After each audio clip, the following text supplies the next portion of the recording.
Assalamualaikum warahmatullahi wabarakatuh dan salam sejahtera. Saya ucapkan kepada Tuan Abu Zaki serta rakan-rakan sekalian. Saya Muhammad Mukris bin Saad daripada kelas desa. Tahun 1 SEM 1 ingin membincangkan sebuah tajuk tentang green STEM yang memfokuskan kepada peranan STEM dalam menjaga alam sekitar.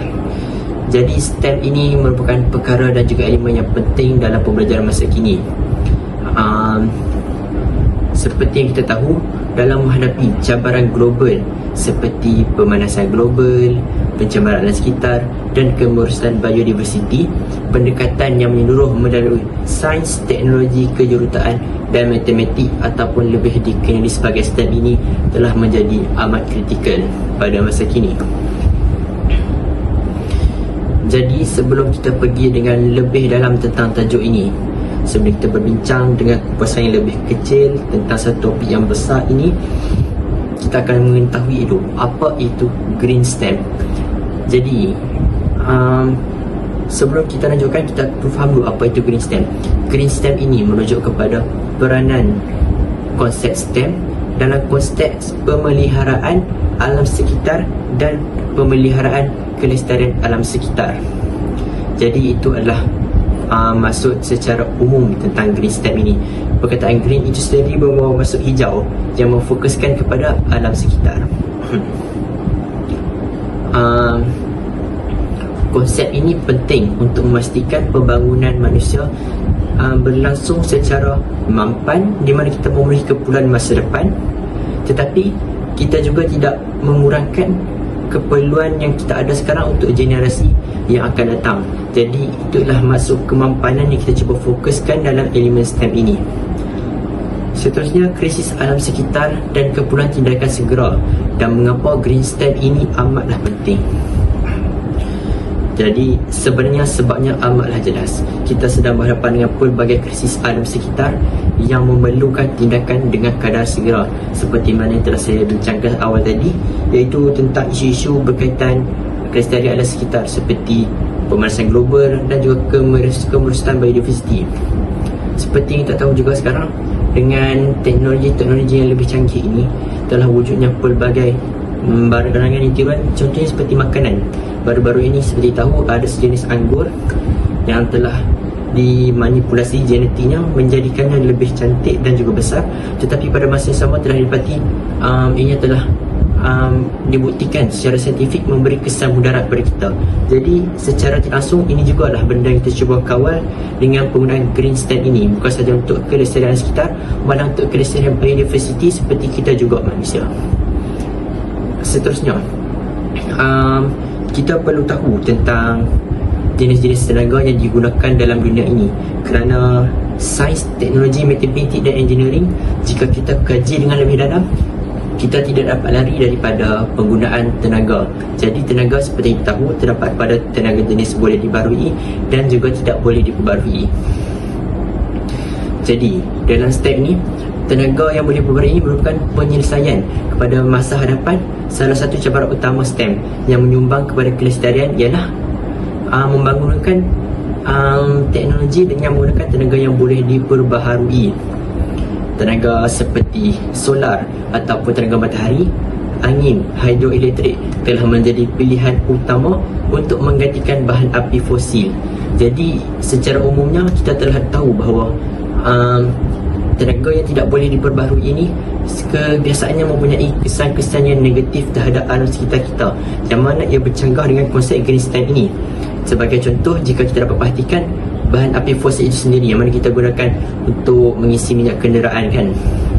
Jadi penggunaan bahan api fosil ini akan membebaskan karbon monoksida, yang mana merupakan gas yang mampu untuk terkumpul di ozon bumi dan mengoyakkan ozon bumi ini kepada beberapa bahagian, serta menyebabkan sinaran matahari itu tembus direct ke matahari.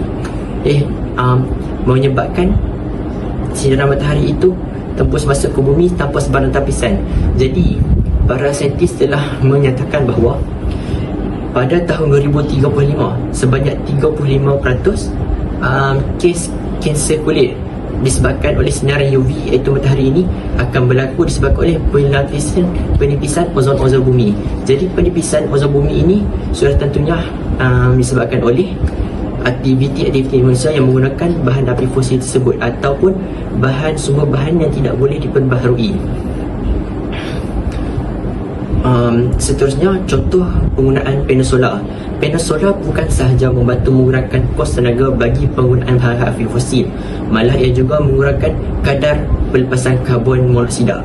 Di negara-negara maju yang ternama seperti contohnya Jerman dan China merupakan dikenali sebagai ladang solar dan turbin angin yang luas memainkan peranan penting dalam mengurangkan kebergantungan kepada sumber tenaga yang boleh mencemarkan alam sekitar.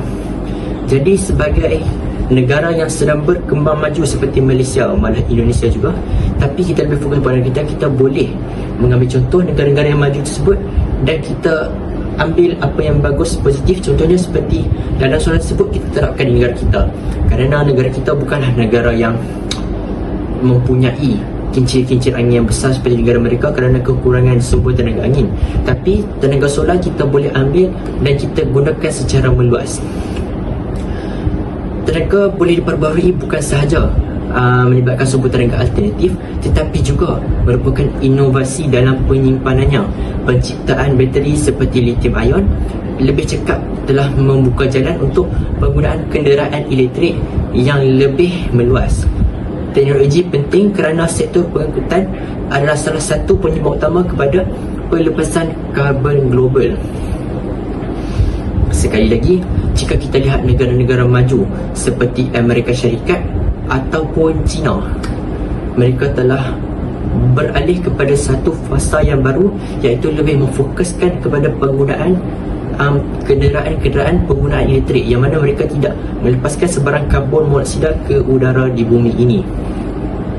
Di China sendiri, jika kita lihat kepada sudut yang lebih besar, mereka telah beralih kepada kenderaan elektrik bukan sahaja kerana kecekapan elektriknya, malah ia juga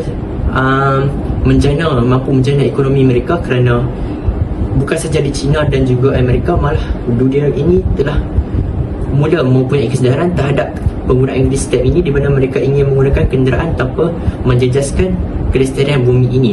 Jadi dengan permintaan yang tinggi ini, sesungguhnya negara-negara seperti China dan Amerika mampu meningkatkan pendapatan ekonomi per kapita mereka dengan mengeluarkan jenama kereta mereka sendiri. Contohnya, jika suatu hari nanti negara kita seperti Malaysia ini mempunyai kereta berjenama Pro 2 dan Proton yang mampu dipasarkan di luar negara dengan menggunakan penggunaan tenaga elektrik, sudah pastinya ia mampu untuk menjana ekonomi negara kita.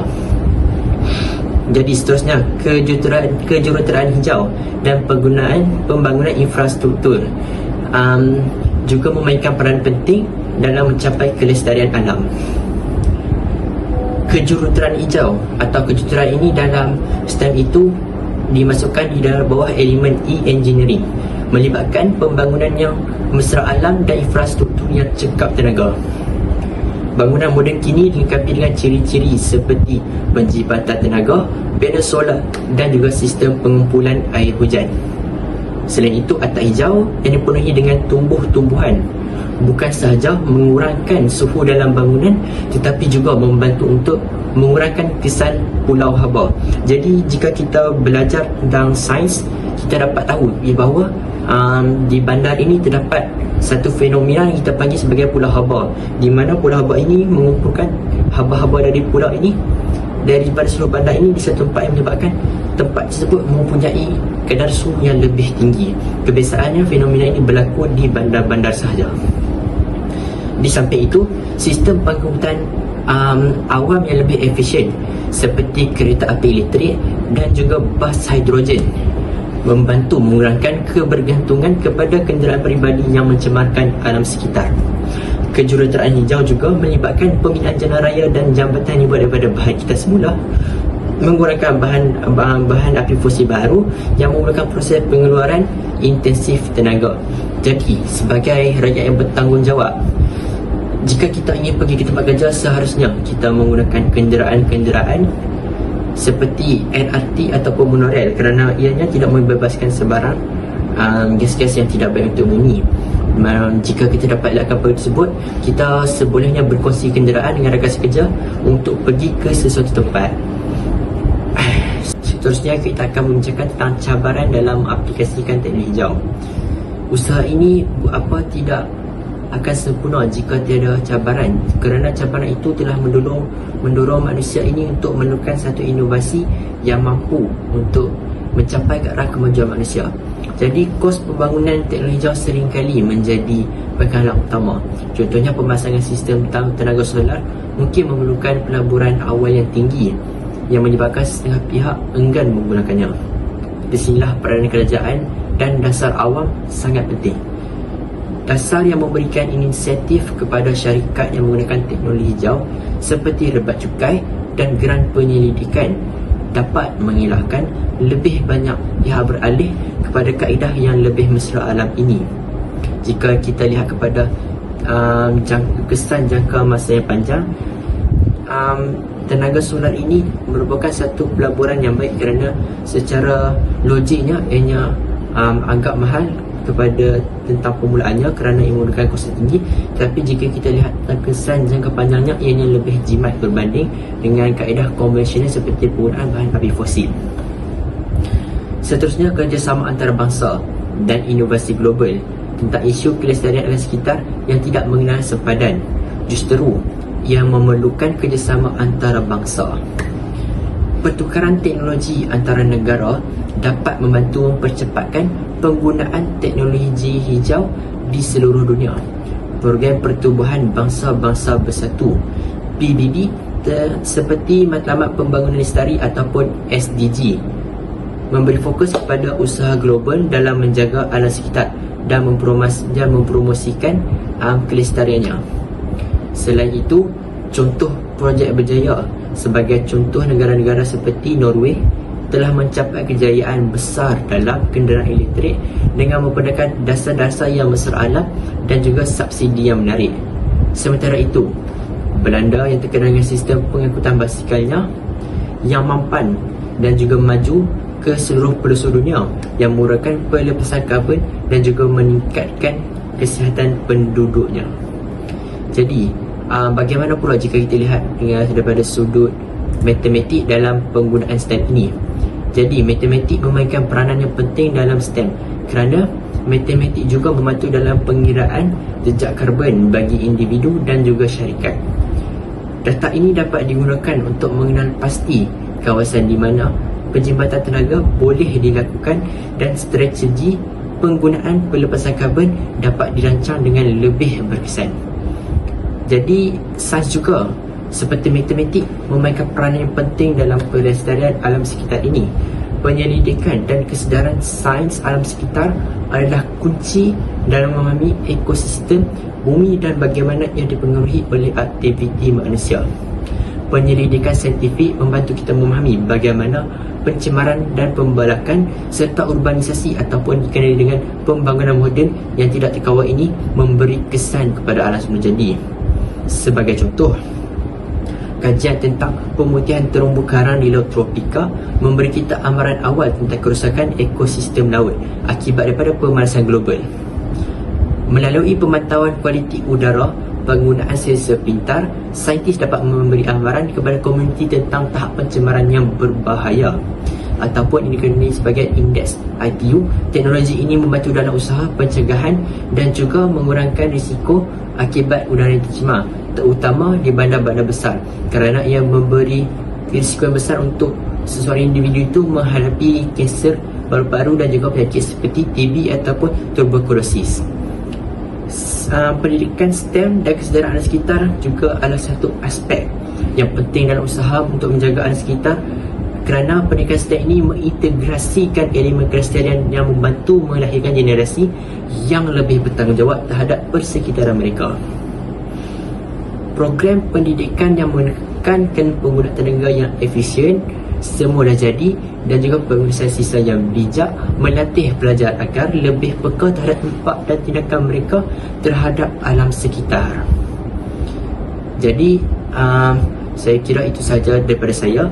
Jadi sebagai penutup, harapan saya untuk masa depan adalah kita semua mempunyai peranan dan juga kita sedar akan peranan kita dalam memastikan kelestarian alam sekitar. Green Stamp, iaitu tajuk utama kita, adalah alat untuk kita menghadapi cabaran ini dengan cara yang inovatif dan juga mampan. Saya mengajak anda semua untuk menyokong dan menyebarkan kepentingan STEM ini dalam usaha untuk menjaga alam sekitar. Dengan tindakan yang kolektif dan kesedaran yang lebih tinggi, kita sama-sama boleh membina dunia yang lebih seimbang dan juga mesra alam. Sekian dari saya, terima kasih.